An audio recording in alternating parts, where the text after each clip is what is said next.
Bom dia, turma. Aqui é o professor Vitor de Atualidades. Na aula de hoje nós estaremos falando a respeito do folclore brasileiro. Nós estamos no mês que é comemorado o folclore no nosso país, certo? Então vamos lá, turma. Primeiramente vamos entender o sentido, né, da palavra folclore, certo? A definição de folclore é o que nós conhecemos como manifestação da nossa cultura popular, como os ritmos musicais, as danças, as lendas, entre outros, certo? Nós podemos incluir ainda dentro do folclore contos, festas populares, jargões, o próprio cordel, algumas outras literaturas e brincadeiras também dentro do folclore brasileiro, certo? Um grande marco para o nosso folclore foi o 8º Congresso Brasileiro de Folclore, que aconteceu em Salvador em 1995. E foi criada então uma carta, né, nesse congresso, baseado em uma antiga carta do folclore brasileiro de 1951. Então, esse novo congresso ele emitiu um novo documento. Desde esse novo documento, então, ficou definido que folclore é o conjunto das criações culturais de uma comunidade. Então, essas criações elas podem ser baseadas nas tradições expressas individualmente ou coletivamente, certo? É uma representação da identidade social de um povo, ok, turma?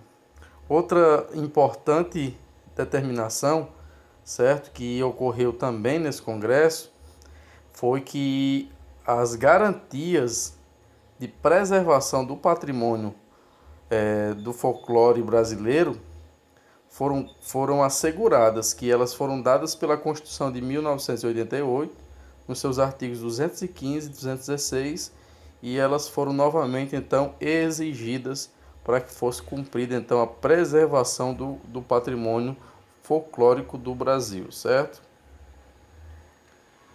Então vamos entender algumas manifestações, né, folclóricas do nosso país.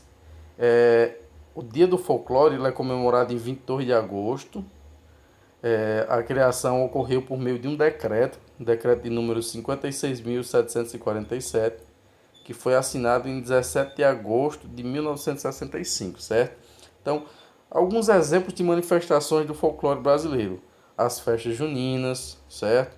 As danças, brincadeiras, folias de reis, muito comum aqui no Ceará, muito comum aqui em Juazeiro, né?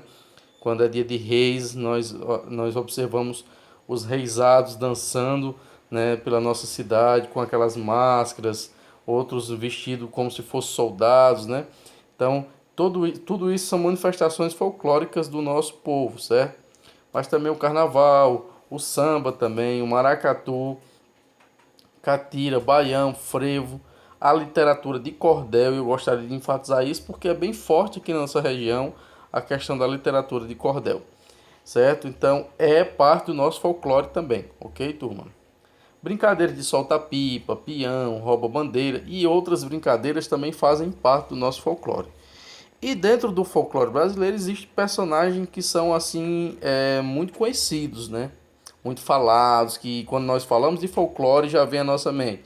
Seja o Saci Pererê, seja o Boitatá, seja o Curupira, sempre nos vem essas imagens à cabeça que são os personagens, né, do imaginário do folclore brasileiro. Então, quem é o Saci Pererê? Ele é um pequeno negrinho, né, que ele só tem uma perna e ele é muito travesso, apronta com os moradores da zona rural, com os viajantes. Ele utiliza um gorro vermelho e ele é uma espécie também de defensor ali da floresta, certo? Boitatá é uma cobra de fogo que, segundo a lenda, ele ataca aquelas pessoas que incendeiam a floresta, certo? Outro protetor. Você vai observar que essas lendas, né, esses contos, geralmente ele envolve aspectos de proteção à natureza. Por quê?